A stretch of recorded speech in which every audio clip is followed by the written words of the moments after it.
Au nom du Père et du Fils et du Saint-Esprit, ainsi soit-il. Mes bien chers frères, le tableau d'aujourd'hui que nous offre l'Évangile est celui d'une journée à Capharnaüm. Le Christ, dans cette journée, a fait 2 miracles relatés dans l'Évangile. La guérison d'une femme qui souffrait d'un flux de sang, d'une hémorragie, et la résurrection d'une petite fille. Et 5 grandes figures nous sont proposées dans ce tableau. La première figure, c'est celle de cette petite fille, morte très tôt, aux grandes dames de ses parents, symbole de la souffrance, symbole de la mort, symbole du deuil, symbole de toutes les épreuves qui peuvent atteindre l'homme. Deuxième figure, ceux qui rient. Quand le Christ dit qu'elle ne va pas mourir, ceux qui se moquent de ses paroles. Pourquoi rient-ils? Ce sont probablement des hommes d'âge mûr qui se moquent du Christ, non pas parce qu'ils jugeraient que le Christ s'est trompé et croient vraiment qu'elle dort et qu'elle n'est pas morte. Ils savent que notre Seigneur parle en langage symbolique, mais ils se moquent de lui parce qu'ils ne veulent pas qu'il fasse un miracle. Ils savent qu'il fait des miracles. Ce sont ceux qui, au-delà du rire, refusent de croire dans le légat divin. Troisième figure, les parents de la petite. Ceux-là, au contraire des précédents, croient. La preuve, c'est qu'ils viennent demander à notre Seigneur un miracle. Mais, observe un père de l'Église, ils croient suffisamment peu pour que, au même moment où ils demandent le miracle à notre Seigneur Jésus-Christ, ils font continuer les cérémonies du deuil, les chants et les instruments, comme si, en même temps qu'ils demandaient quelque chose au Christ, ils n'y croyaient pas vraiment, alors qu'il est là. Ce sont des hommes qui croient, des disciples cette fois, qui ne rient pas, mais qui croient assez peu. Chrétiens déjà médiocres. Quatrième figure, ce sont bien sûr les disciples et les apôtres, dont l'Évangile ne parle pas. Présence silencieuse, attentive, ils regardent, ils croient, eux, ils prennent des leçons et ils enregistrent pour nous raconter plus tard. Enfin, la cinquième et dernière figure, c'est celle de cette femme, et c'est la plus belle des figures.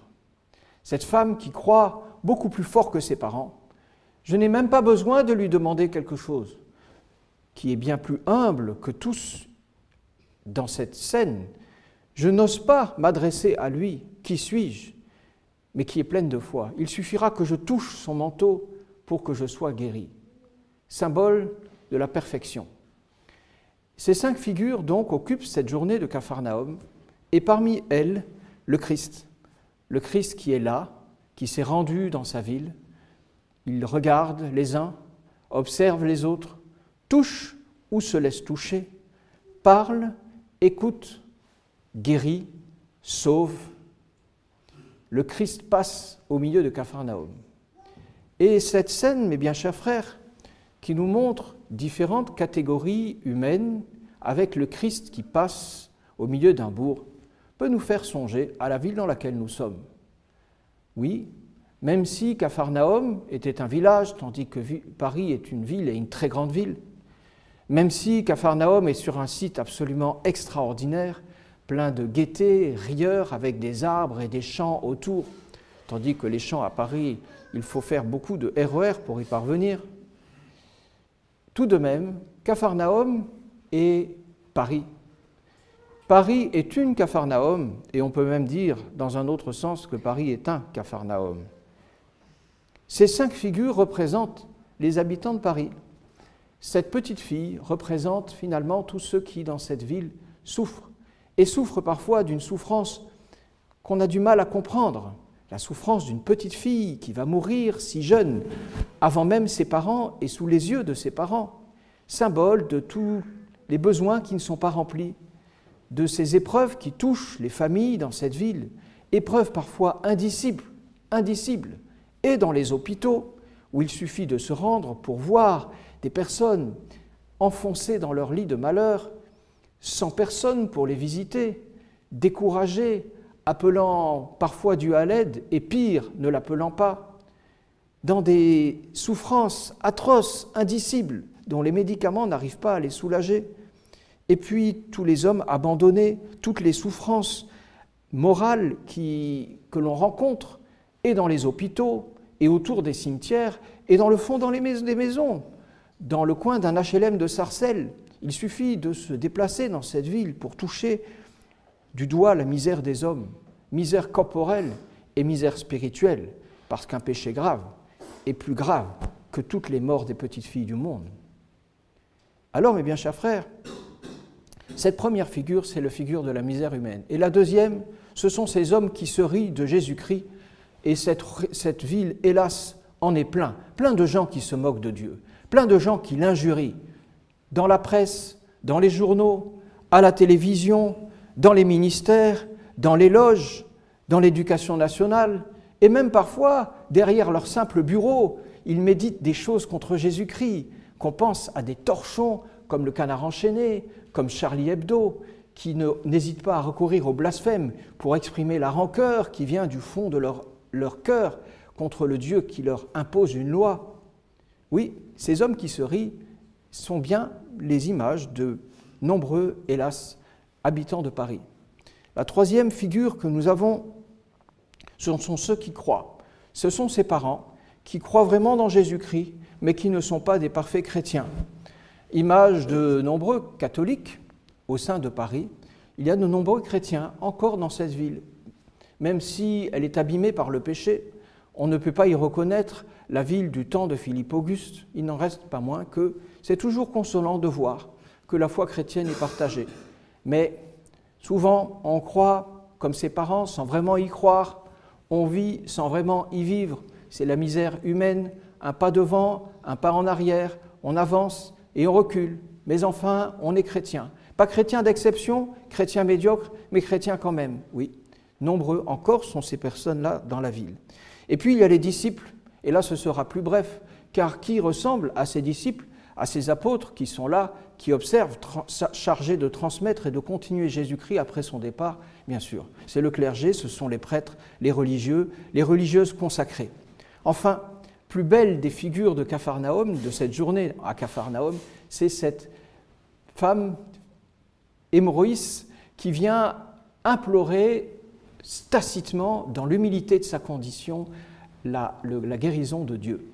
Alors là, c'est l'image des parfaits chrétiens, de ces saints que nos murs, les murs de cette ville cachent. Nous admirons les beaux appartements, les beaux immeubles de Paris, il y en a même dans cette rue Gerbert, mais au-delà de ces immeubles, il y a parfois de magnifiques choses qui se font, des âmes qui sont abîmées dans la supplication, abîmés non seulement dans l'austérité, non seulement dans le renoncement, non seulement dans la mortification, mais dans ce mot qui fait frémir et qui dit beaucoup plus que la mortification, et c'est la macération. Il y a des âmes macérées dans cette ville, des âmes qui cherchent Dieu et qui veulent ressembler à Jésus-Christ, qui veulent s'inscrire en lui, inscrire tout leur être en lui. Il y a des prodiges de grâce qui se font à Paris. Oui, mais bien, chers frères, finalement, c'est bien l'image de cette ville, ce Capharnaüm de cette journée-là dans laquelle le Christ passe. Et comme alors, aujourd'hui encore, notre Seigneur Jésus-Christ regarde. Il regarde tous. Il regarde la fille, il regarde ceux qui se rient de lui, il se tait quand il les entend rire, comme il se taira devant Hérode. Il regarde les hommes qui croient, il regarde ses disciples, il regarde cet hémorroïs, il écoute, il touche, il se laisse toucher, il est toujours là, notre Seigneur Jésus-Christ, partout, dans cette ville, dans tous les arrondissements, il passe. Dans toutes les âmes, il donne sa grâce. Il travaille tous les cœurs, n'en doutons jamais. Oui, parfois, ce Paris nous paraît loin de Dieu, mais Dieu y est toujours. Alors, mes bien chers frères, si ces 6 catégories de personnes que nous présente l'Évangile sont le signe de toutes les catégories des hommes de Paris, c'est parce que dans cette ville, plus encore qu'ailleurs, il y a le pire et le meilleur. Dès qu'il y a de l'homme, il y a du meilleur et du pire.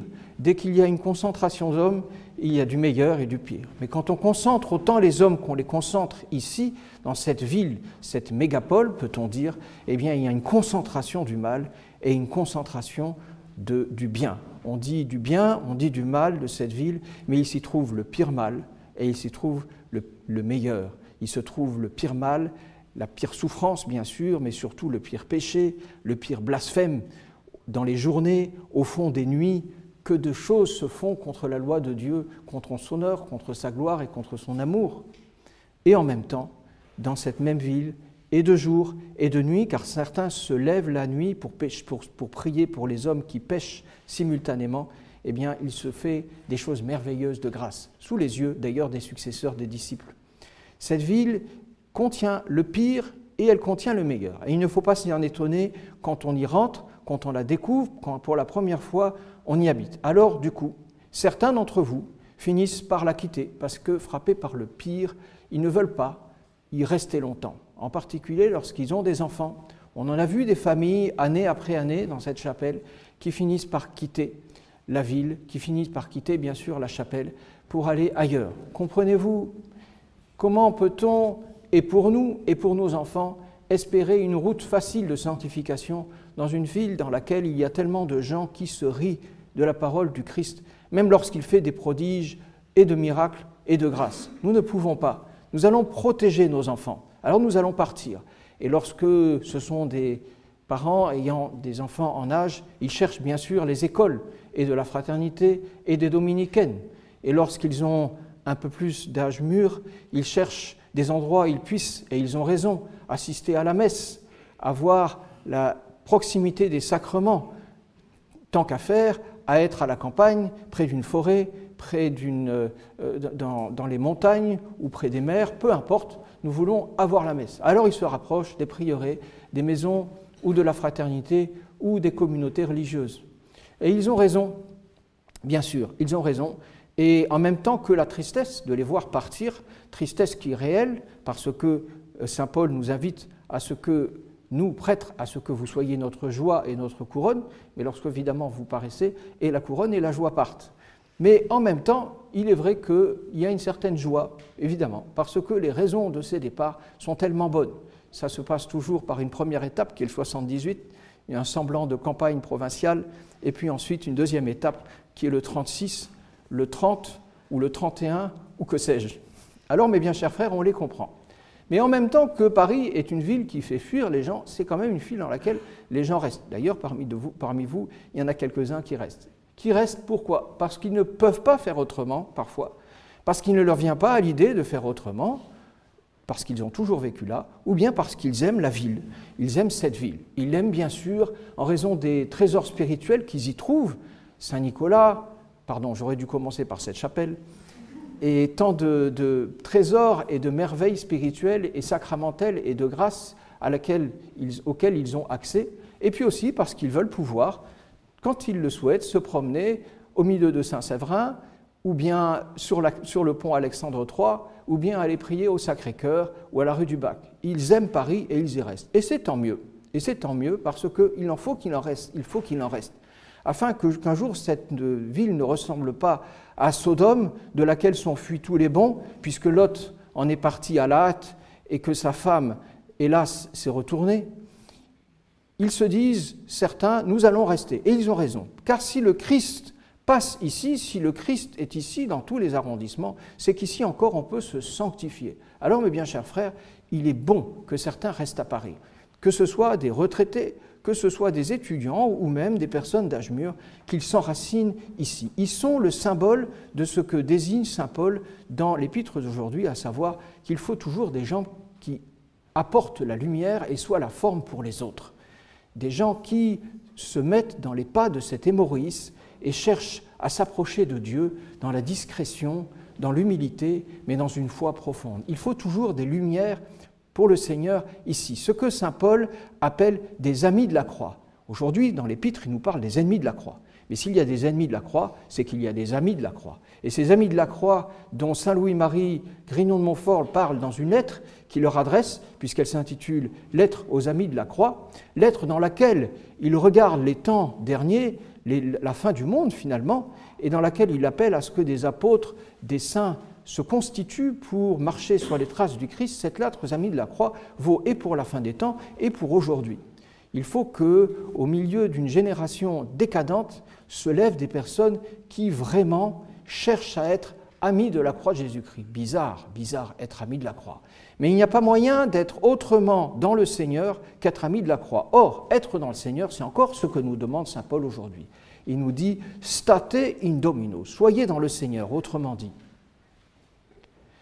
La destination qui est la vôtre de la perfection chrétienne à laquelle Dieu vous appelle, la volonté de Dieu c'est votre sanctification, est d'autant plus nécessaire et plus obligatoire que vous êtes au milieu d'une génération qui a fait de son ventre un Dieu. Vous avez en quelque sorte une responsabilité plus grande, nous dit-il, quand vous êtes dans une ville comme celle-là, quand vous êtes au milieu du péché et du mal. Là où il y a des ténèbres plus profondes, les lumières doivent reluire davantage, et pour qu'elles reluisent davantage, il faut qu'il y ait en elles davantage de chaleur, entendez, de charité. Et mes bien chers frères, c'est à une exigence grande que nous invite saint Paul et l'Évangile aujourd'hui en nous disant « Vous vivez à Paris, soyez des lumières, et pour cela, state in domino ». Restez dans le Seigneur, ne vous en écartez pas, et par le péché grave, bien sûr, et par le péché véniel, et puis aussi en évitant de vous laisser séduire, attirer par ceux qui n'en vaut pas la peine. State in domino, restez en lui. S'il reste en vous, vous resterez en lui. State, restez, soyez forts, comme la Sainte Vierge Marie, qui était stabat au pied de la croix. Au pied de la croix, car c'est bien au pied de la croix qu'on reste dans le Seigneur. Soyez dans le Seigneur, vivez de lui, soyez des lumières. Il nous invite vraiment à la sainteté qui passe par la croix. Monseigneur Williamson, dans un sermon qu'il avait donné à Écône jadis, avait commencé son sermon par cette devise des Chartreux si belle et qui vaut pour cette ville où bien sûr le Christ passe, mais aussi les gens passent trop vite à côté du Christ. Il avait dit « Stat crux dum volvitur orbis », magnifique devise. Même si le monde tourne et passe, la croix demeure. Magnifique devise. Pour rester dans le Seigneur, il faut rester dans la croix, car la croix demeure pendant que le monde passe. Alors il nous invite, ainsi saint Paul aujourd'hui, à imiter cette hémorrhoïs, en cherchant le visage de Dieu, à défaut de son visage, sa main, à défaut de sa main, son manteau. Si nous nous sentons tout petits, approchons de son manteau avec la foi de l'hémorrhoïs en lui disant « Seigneur Jésus, je suis dans cette ville, faites que je me rapproche de vous pour être une lumière et une chaleur pour cette ville, malgré ma misère. » Malgré ma misère. Parce que, ce sera mon dernier mot, mes bien chers frères, si nous voulons ressembler à cette femme, il faut que nous ressemblions à son humilité. Celui qui se tient ferme dans le Seigneur est persuadé de n'y pas se tenir. C'est là la moralité de son humilité. Si nous sommes sûrs de bien prier, si nous sommes sûrs d'être des lumières, si nous sommes sûrs d'être vraiment des exemples autour de nous, c'est que nous n'en sommes pas. Si nous sommes sûrs d'être comme elle, si nous sommes sûrs de ne pas bien prier, si nous sommes sûrs de ne pas bien travailler, si nous sommes sûrs d'être de mauvais compagnons, si nous sommes sûrs de ne pas être de bons parents, si nous sommes sûrs de ne pas bien éduquer nos enfants, si nous sommes sûrs de ne pas bien nous mortifier, si nous sommes sûrs de ne pas être charitables, c'est que nous avons commencé à prendre le chemin de cette hémorrhoïs. Et c'est que peut-être, alors, nous allons pouvoir rester forts dans le Seigneur. Telle est la leçon de cet évangile qui nous montre une journée à Capharnaüm, c'est-à-dire une journée à Paris. Que dans Paris, à côté du pire, se dresse toujours le meilleur. C'est notre espoir et c'est notre certitude. Car jamais le bon Dieu ne fera défaut et il y aura toujours, grâce à lui, à Paris, des hémorrhoïs. Ainsi soit-il. Au nom du Père et du Fils et du Saint-Esprit, ainsi soit-il.